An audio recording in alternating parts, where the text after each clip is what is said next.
အားလုံးပဲမင်္ဂလာပါ Mr. K9 Channel ကနေကြိုဆိုပါရစေမလေးစကားလေးလာခြင်းသင်ခန်းစာ39မှာပြောပြချင်တာကတော့ Annie ဆိုတဲ့စကားလုံးအသုံးပြုပုံပဲဖြစ်ပါတယ်ဆိုတော့ Annie ဆိုတဲ့စကားလုံးကိုသုံးဖို့ဆိုရင်ကျွန်တော်မေးခွန်းတွေကိုအခြေခံပြီးတော့သုံးရမှာဖြစ်ပါတယ်ဆိုတော့မလေးစကားမှာမေးခွန်းနဲ့ပတ်သက်ပြီးတော့ကျွန်တော်ပထမဗီဒီယိုအဟောင်းတွေမှာပြောပြခဲ့ပြီးဖြစ်ပါတယ်ဆိုတော့မေးခွန်းအချို့ကိုပြန်ကြည့်ကြအောင်ပါဆိုတော့ဘာလဲဆိုတဲ့စကားလုံးဆိုရင်ကျွန်တော်တို့အပါလို့သုံးပါတယ်စီယာပါဆိုရင်ဘယ်သူလဲမာနဘယ်နေရာလဲဘီလာဘယ်အချိန်လဲဆိုတော့အခြေခံမေးခွန်းစကားလုံးတွေဖြစ်ပါတယ်အပါစီယာပါမာနဘီလာဆိုတော့အပါစကားလုံးနှလုံးထပ်မယ်ဆိုရင်ကျွန်တော်တို့ရဲ့အထိပ္ပယ်ကပြောင်းသွားပါပြီဘယ်သူလဲမဟုတ်တော့ပါဘူးဘယ်သူပဲဖြစ်တော့ပါပြီဘာလဲမဟုတ်တော့ပါဘူးဘာလဲဖြစ်တော့ပါပြီဆိုတော့အပါဆိုရင်အင်္ဂလိပ်စကားလုံးမှာဆို whatever နဲ့တူပါတယ်ဘာပဲဖြစ်စီယာပါဆိုရင်ဘယ်သူလဲစီယာပါဆိုရင်ဘယ်သူပဲဖြစ်တစုံတယောက်မာနဆိုတော့မာနဆိုရင်ဘယ်နေရာလဲမာနဆိုရင်ဘယ်နေရာပဲဖြစ်ဘီလာဆိုရင်ဘယ်အချိန်လဲဆိုတော့ဘီလာဆိုရင်ဘယ်အချိန်ပဲဖြစ်အပါပုံဘိုလေးဆိုရင်ဘာပဲဖြစ်ရပါတယ်လို့သုံးပါတယ်အပါပုံပွန်းဆိုတာတော့လည်းပဲဘိုလေးဆိုတာရတယ်နိုင်တယ်အပါပုံဘိုလေးဘာပဲဖြစ်ရပါတယ်ဆိုတော့ဘယ်နေရာမှာသုံးမလဲဆိုရင်မင်းဘာစားမလဲဆိုရင်ဘာပဲဖြစ်ရတယ်စားလို့ရတယ်ပေါ့ဘာလိုချင်လဲဆိုရင်ဘာပဲဖြစ်ရတယ်လို့သုံးချင်တဲ့အခါမှာသုံးပါတယ်အပါပုံဘိုလေးစီယာပါပုံဘိုလေးဘယ်သူပဲဖြစ်ရပါတယ်မာနပုံဘိုလေးဘယ်နေရာပဲဖြစ်ရပါတယ်ဘီလာပုံဘိုလေးဘယ်အချိန်ပဲဖြစ်ရပါတယ်ဆိုတော့မရဘူးဆိုရင်ရောကျွန်တော်တို့အငင်းစကားလုံးတနဲ့တွဲသုံးပါမယ်ဆိုတော့တာနဆိုတော့မလိုချင်ဘူးအပါတာနအပါဆိုတော့ဘာမှကိုမလိုချင်ဘူးလို့ပြောတာပါ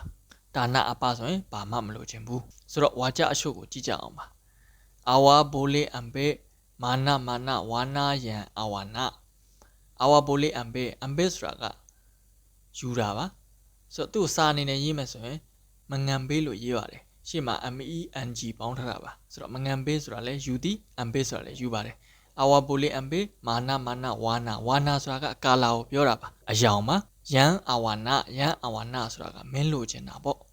အာဝါဘိုလေးအံဘေမင်းယူလို့ရပါတယ်မာနဝါနာဘာယောင်ပဲဖြစ်တော့အပါဝါနာလို့လည်းသုံးလို့ရပါတယ်ယံအာဝနာမင်းလိုချင်တဲ့အယောင်ဘယ်အယောင်ကိုမဆိုယူလို့ရပါတယ်လို့ဆိုတာပါအတ္တအပါယံကိတကနဘာဝအတ္တအပါယံကိတကနအပါဆိုတာက anything တစုံတစ်ခုပေါ့တစုံတစ်ခုရှိသလားကိတကနဘာဝငါတို့တည်ပေးလို့ရတာတစ်ခုရှိသလားလို့ဆိုလိုတာပါကိတဆိုတာကျွန်ုပ်တို့ကနဆိုတာကမှားတာလွဲတာကိုလည်းသုံးသလိုလုတ်ကိုလိုရမယ့်အရာကိုလည်းကနလို့သုံးပါတယ်ဒီနေရာမှာဆိုတော့အင်္ဂလိပ်စကားလုံးဆိုရင် need to နဲ့တူပါတယ်လိုအပ်သလားလို့ပြောတာပါဘာဝဆိုတာတည်ဆောင်သည်ငါတို့တည်ဆောင်ပေးဖို့လိုအပ်ပါသလားအပါဆိုတော့ anything တစုံတစ်ခုဆိုတော့ငါတို့တစ်ခုခုတည်ပေးဖို့လိုသလားလို့ပြောတာပါအတ္တဆက်စီယာပါဆိုတာကဆိုတော့စီယာပါကိုသုံးတာပါဆိုတော့စီယာပါကို SESIAPA ဆက်စီယာပါလို့လည်းသုံးပါတယ်အတိတ်ပဲတူပါပဲဘယ်သူပဲဖြစ်အတ္တဆက်စီယာပါတက္ကစီနီနာမမောင်ဆိုတော့တက္ကစီနီဆိုတာဒီနေရာမှာလို့ပြောတာပါတက္ကကနေရာကိုညွှန်ပြတာနာမမောင်ဆိုတာနာမဆိုတာနေအမည်ဆိုတော့မောင်ဆိုတဲ့နာမည်နဲ့လူဒီနေရာမှာရှိပါသလားလို့ဆိုလိုတာပါဆိုတော့အနှစ်ချုပ်နေပြန်ပြောရရင်အပါဆိုတာကဘာပဲဖြစ်စီယာပါဆိုတာဘယ်သူပဲဖြစ်တစုံတယောက်မာနဆိုတာကဘယ်နေရာပဲဖြစ်ဘီလာဘယ်ချိန်ပဲဖြစ်ဆိုတော့စီယာပါကိုကျွန်တော်တို့ကဆက်စီယာပါဆိုပြီးတော့လည်းရေးပါတယ်ဆိုတော့စီယာပါလို့လည်းပြောလို့ရသလိုဆက်စီယာပါလို့လည်းပြောလို့ရပါတယ်